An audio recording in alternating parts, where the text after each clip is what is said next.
Chosen one, anchor your spirit and lock your attention on these words right now. That pressure in your chest, that exhaustion behind your eyes, and that feeling that everyone is suddenly watching you more closely, do not let it pull you into fear. Maybe the last 72 hours have felt unusually intense. Perhaps people who once ignored you have started asking questions, studying your choices, or reacting differently to your boundaries. Maybe you walked into a room this week and felt the energy shift, or maybe you have been sitting alone at 3 o'clock in the morning, wondering why your life feels so heavy when you know something inside you is becoming stronger. You might feel misunderstood, underestimated, or quietly tested, but hear this clearly: your strength is becoming impossible to overlook. The enemy is working overtime today for one reason. It recognizes that your discipline, your resilience, and your refusal to return to old patterns are creating a version of you that cannot be easily controlled. If you feel that in your spirit right now, type 777 in the comments. God sees your endurance.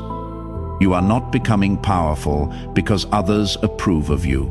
You are becoming powerful because you kept going when approval disappeared. And this season is reaching a turning point. Within the next 24 hours, the confusion, the self-doubt, and the need to prove yourself can begin to lose their hold. Not because of luck, but because of what you have done. You chose restraint. You chose healing. You chose to keep your word to yourself. Think back to that moment this week when you wanted to explain yourself, chase someone, or react to an accusation. But you stopped. You thought you were being ignored.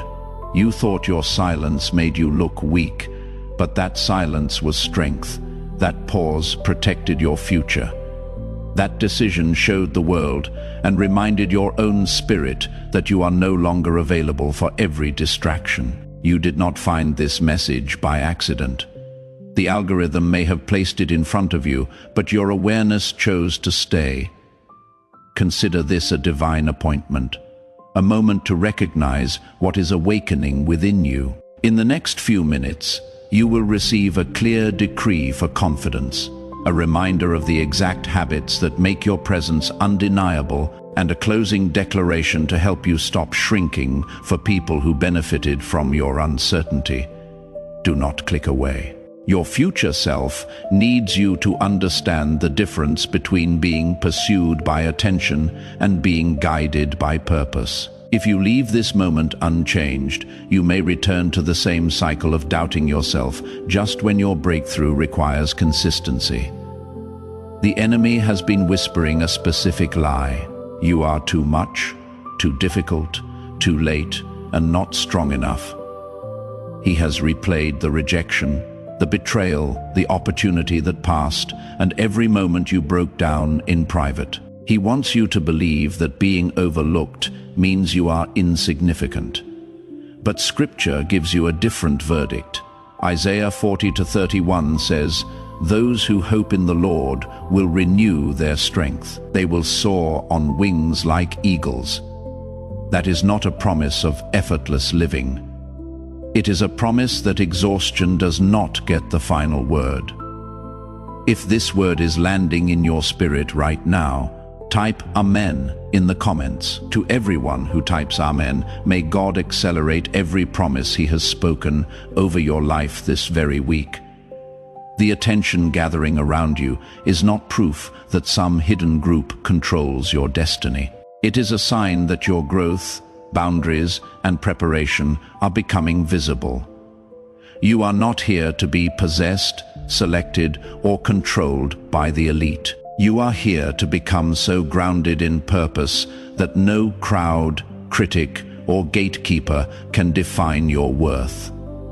The heaviness is not punishment. It is the weight of transformation.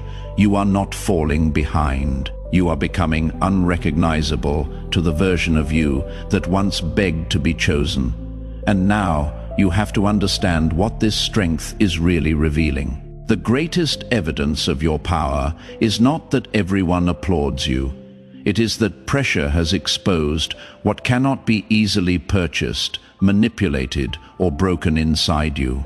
Many people mistake your silence for weakness because they have only learned how to measure influence through noise, but heaven measures it through endurance, integrity, and the ability to remain aligned when compromise would be easier. Friends, this message takes real time, real effort, and real resources to bring to you every single week. If this channel has ever met you in a dark moment, if these words have ever spoken to something no one else could reach, I want to ask you to consider supporting this ministry with whatever God places on your heart. Every gift, no matter how small, helps us continue producing content that reaches souls who need it most. The link to support is in the description below, and to everyone who has already given, God sees your generosity and He will not forget it. May your seed return to you multiplied beyond what you can imagine. It is easy to look powerful when everything is going your way. The deeper testimony is found in the night watches, in the unanswered questions, in the moments when you could have reacted but chose to remain governed by wisdom. A tree is not proven by the beauty of its leaves alone. It is proven by the roots that hold when the wind begins to test the ground beneath it.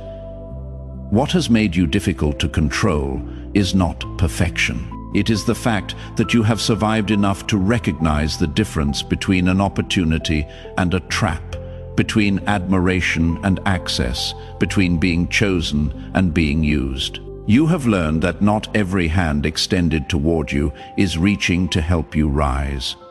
Some hands are reaching to measure what they can take. Some smiles are invitations, while others are disguises for entitlement. This is why certain people are drawn to you, yet cannot fully understand you. They sense something valuable, but they do not always honor the source of that value. And if you are not discerning, you can mistake someone's desire to possess your gift for a divine invitation to partner with them. You must remember that recognition is not the same as reverence. Someone can admire your light and still desire to control the lamp.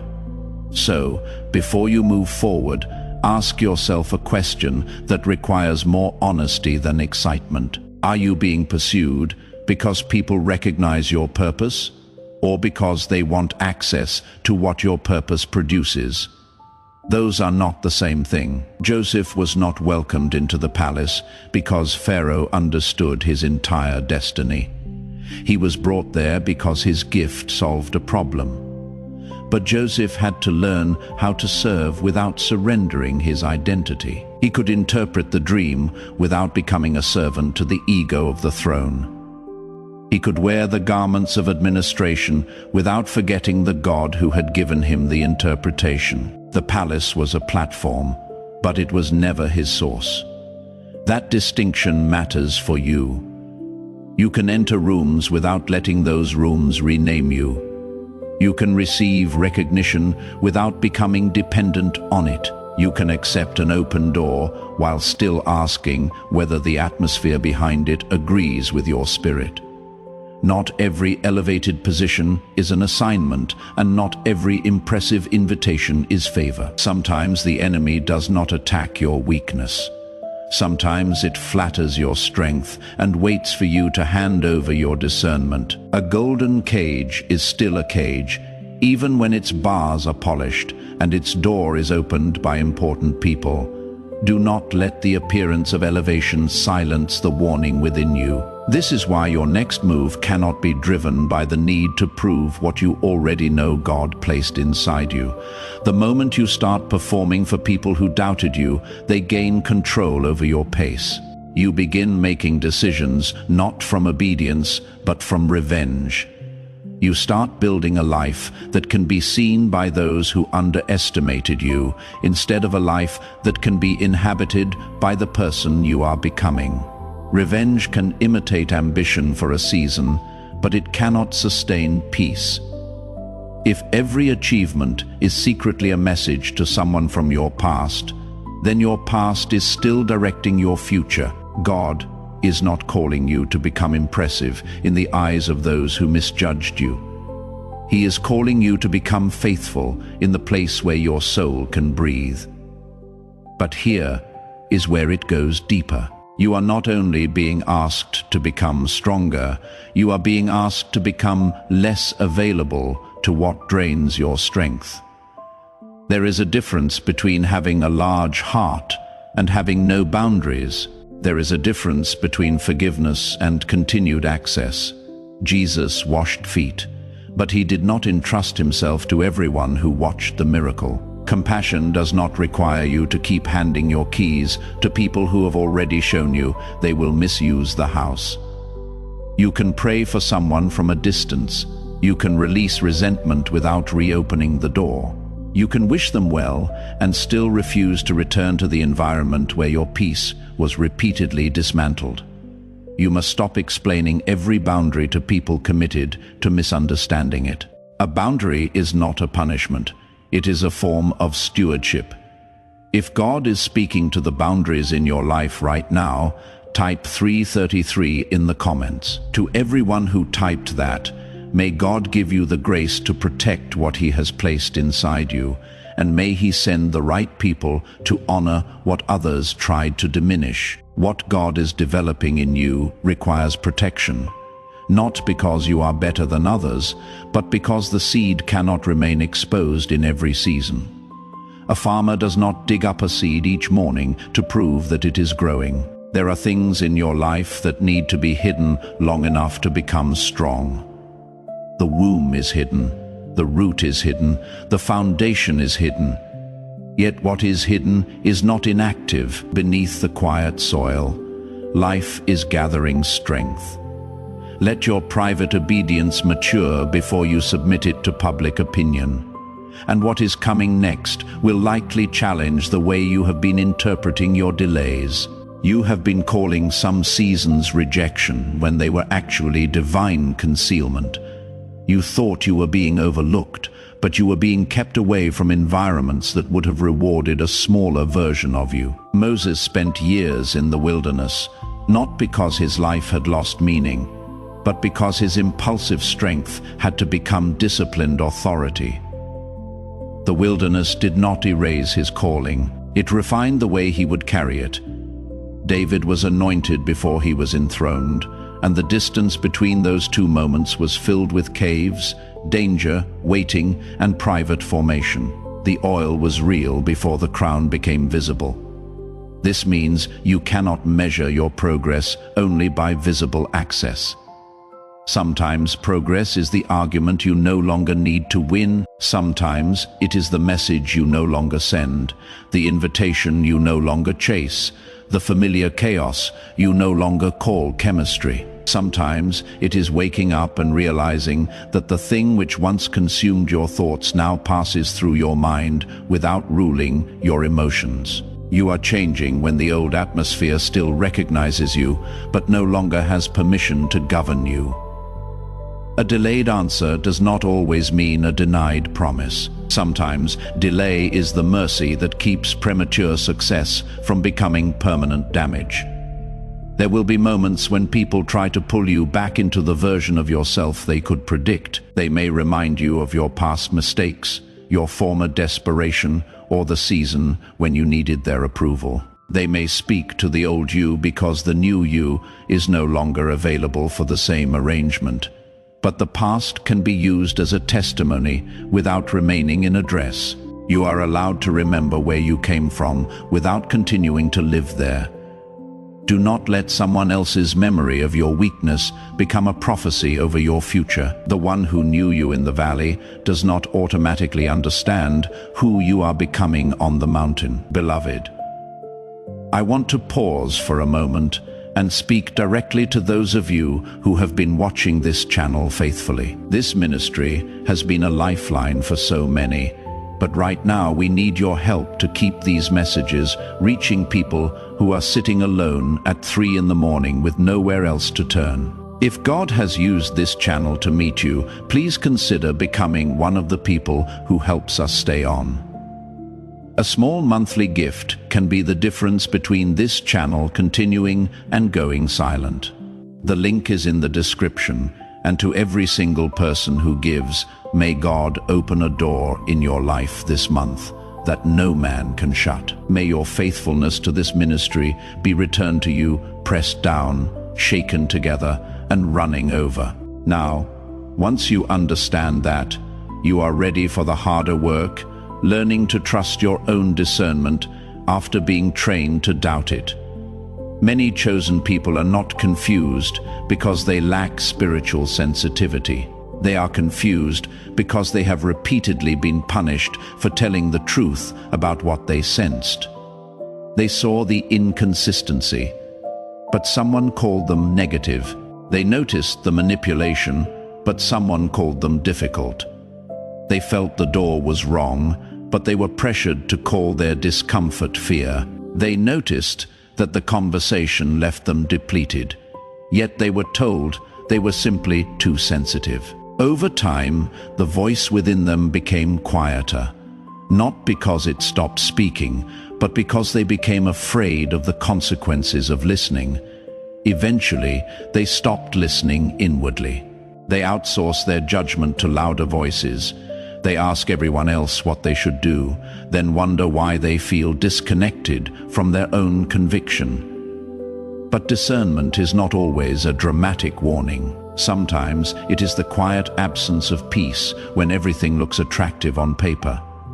Sometimes God speaks to the pattern you keep trying to excuse. Sometimes the answer is not a thunderclap, but the repeated evidence you have been asking Him to explain away. The Holy Spirit may lead you through peace, wisdom, timing, and fruit, long before He leads you through a sign that cannot be denied.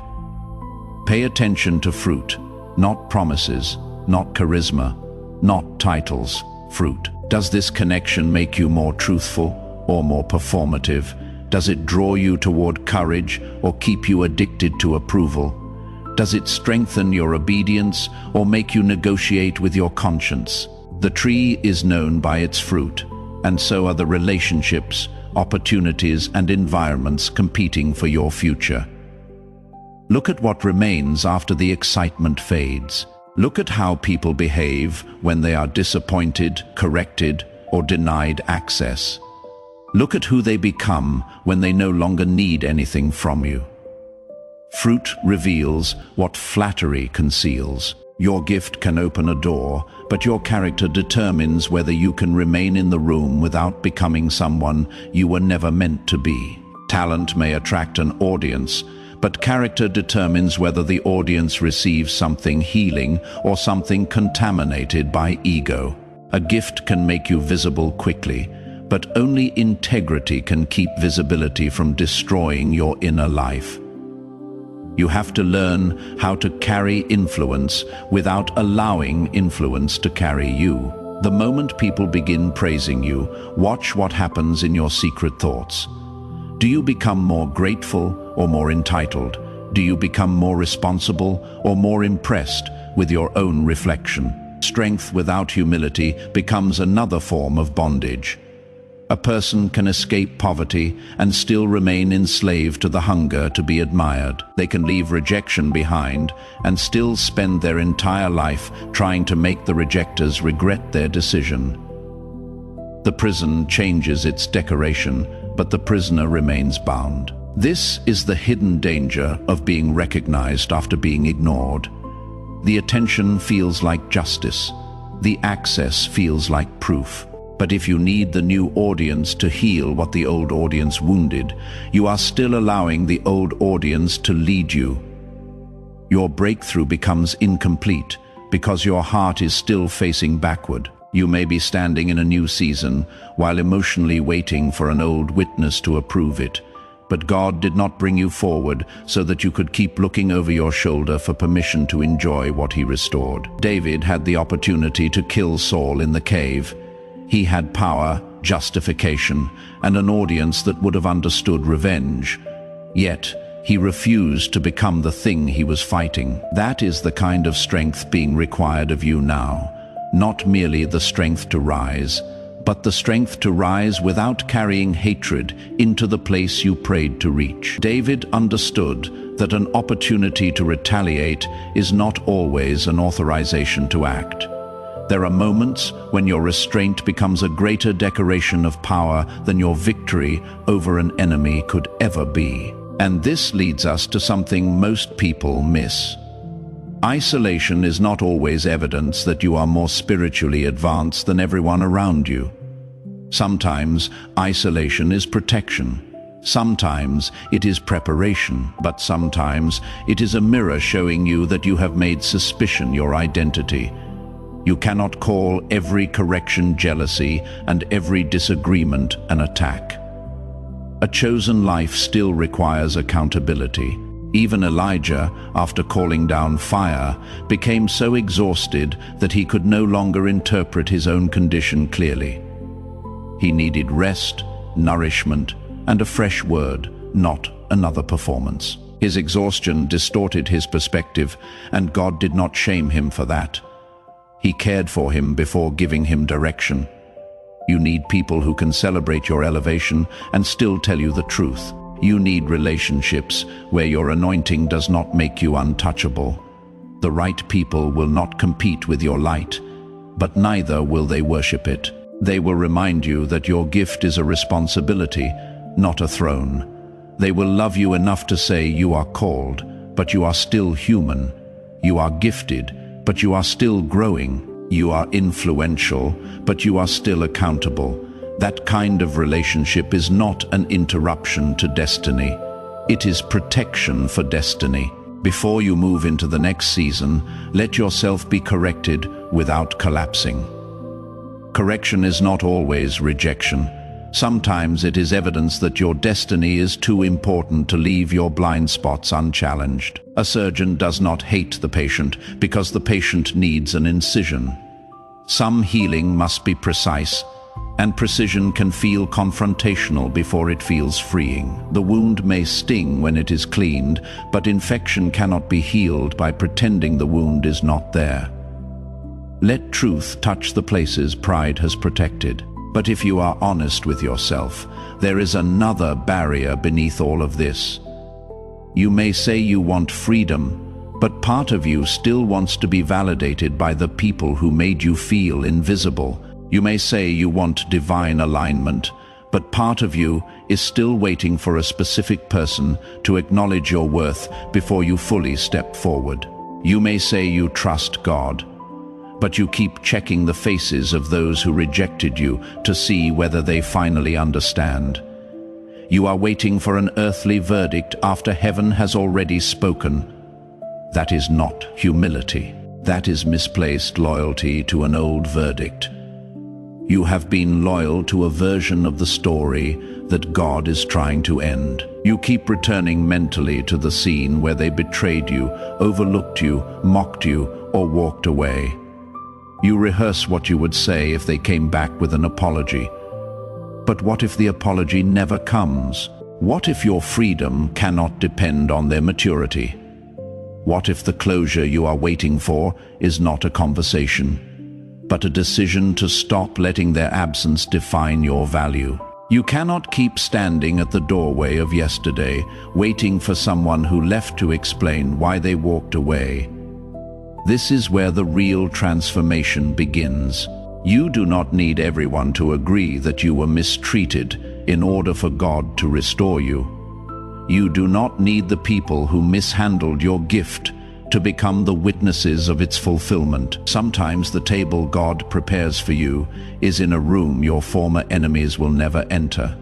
Not because you must hide your blessing, but because their role in your life has ended. Some people were assigned to a chapter, not the whole book. Their departure may have wounded you, but it did not cancel the author's intention. And just when you think you have found the root, there is one more layer. The thing blocking you may not be fear of failure. It may be fear of what success will require you to release. Failure lets you remain familiar. Success may require you to outgrow the identity built around struggle. It may demand that you stop telling the story from the perspective of the person who was wounded and begin living as the person who was healed. Healing can feel unfamiliar because pain has been narrating your choices for so long. Peace may seem suspicious when chaos was the atmosphere you learned to call normal. Some people are comfortable being the survivor because survival earns sympathy. But purpose asks for responsibility. It asks you to build after the storm, to love without remaining naive, to speak without needing applause, and to make decisions that your former self would have considered impossible. Survival says, "I made it through." Purpose asks, "What will you do with the life you preserved?" You are not being restored merely to tell people how deep the waters were. You are being restored so that you can help build a bridge for those still trying to cross. You cannot keep using your past pain as permission to avoid present obedience. At some point, the wound must stop being the explanation for every delay. The prison may have been real, but there comes a moment when the door opens and you must decide whether you are willing to walk without the walls that once defined you. Israel could leave Egypt physically and still carry Egypt internally. Freedom is not only the removal of chains, it is the retraining of desire. It is learning to stop longing for the familiar meals of bondage simply because the wilderness requires trust. So begin with what is in front of you. Keep the promise you made to yourself. Return to the work you abandoned when discouragement became convincing. Put structure around the gift you keep describing. Pray, then practice. Ask for revelation, then become faithful with what has already been revealed. The widow in Elisha's story was not told to wait for a miracle to appear from nowhere. She was told to gather vessels. Her capacity had to participate in the multiplication. The oil flowed, but preparation made room for the flow. What you call a small act of obedience may be the vessel God intends to fill. Your next level will not be sustained by inspiration alone. It will require rhythm. It will require saying no when your emotions want to say yes. It will require protecting your mornings, your attention, your body, your finances, your conversations, and your inner language. Spiritual power is not proven by how intensely you feel in one moment. It is proven by what you consistently honor when no one is watching. The altar is built through repetition. The life you desire is formed through ordinary decisions that do not look dramatic while you are making them. And here is the part you probably did not expect. The thing that has been blocking you is not the enemy, not your past, and not even the people who hurt you. It is the secret agreement that says you must remain wounded in order to remain powerful. You have unconsciously believed that your pain is the source of your discernment, that your isolation is the source of your uniqueness, that your anger is the source of your ambition. But God is showing you that you can keep the wisdom without keeping the wound. You can keep the fire without keeping the bitterness. You can remain powerful without remaining in survival mode. The wound may have introduced you to your strength, but it does not have to remain its permanent manager. The strongest version of you will not be the most guarded version. It will be the most surrendered version, not surrendered to people, pressure, or manipulation, but surrendered to truth. The kind of surrender that lets God remove what you once used as armor. The kind that says, I no longer need to be feared in order to be respected. I no longer need to be chased in order to feel valuable. I no longer need to be understood by everyone in order to obey what I know. Surrender is not weakness. It is the decision to stop spending holy energy defending an identity God has already outgrown in you. That is when the elite, the powerful, the influential, and the impressive lose their ability to hypnotize you. You stop bowing to appearances. You stop confusing proximity with destiny. You stop entering rooms simply because they are difficult to access. You begin asking whether your soul can remain whole inside them. You begin to understand that a room is not valuable merely because important people gather there. Its true value is revealed by what it requires you to become in order to remain. And if the answer is no, you will have the courage to walk away not as someone who lost an opportunity, but as someone who refused to trade their identity for access. The world may call that foolishness. Heaven may call it wisdom. There is a kind of wealth in leaving with your peace intact. There is a kind of promotion that looks like refusal. There is a kind of victory that never needs to announce itself because your conscience is no longer divided. If you are walking away from something right now that does not deserve your identity, type 444 in the comments. To everyone who typed that, God honors the courage it took to choose your peace. May He replace what you released with something that was always meant for you. Your life is being prepared not merely for attention, it is being prepared for impact. Attention gathers around what is bright. Impact changes what is broken. Attention asks how many people are watching. Impact asks how many lives are becoming whole. This is why your preparation has been so deep. God is not only increasing your reach, He is increasing your capacity to carry what your reach will attract. He is widening your shoulders before widening your platform. He is teaching you how to hold blessing without turning it into an idol, and how to serve people without becoming enslaved to their expectations.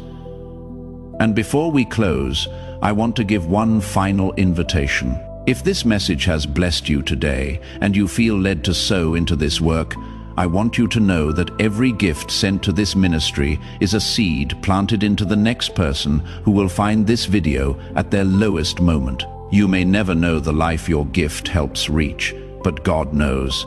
The link is in the description below. Give whatever is in your heart to give, and to everyone who gives, may God bring you supernatural provision this week. May He restore to you everything that was taken from you in a season you did not choose. And may this be the month your breakthrough becomes undeniable. Place your hand on your heart and declare this with me. I release the need to prove my worth to those who could not recognize it. I release every relationship, label, fear, and agreement that has kept me small. I receive wisdom to recognize what is truly aligned and courage to walk away from what only looks impressive. I can be powerful without being proud, discerning without being bitter, and visible without becoming controlled by approval. I trust the timing of my preparation. I honor the gifts placed within me. I step forward with clean hands, a clear spirit, and a heart surrendered to God. What is meant for me will not require me to betray who I am becoming. And if this message met you in a place you could not explain, do not dismiss that feeling. Write, I choose alignment in the comments, not as a performance, but as a personal marker that you are no longer negotiating with the version of yourself that was created by fear. Then carry this with you. You do not have to chase every powerful room. When you become anchored in truth, the right doors will recognize what you carry, and you will recognize which doors were never meant to hold you.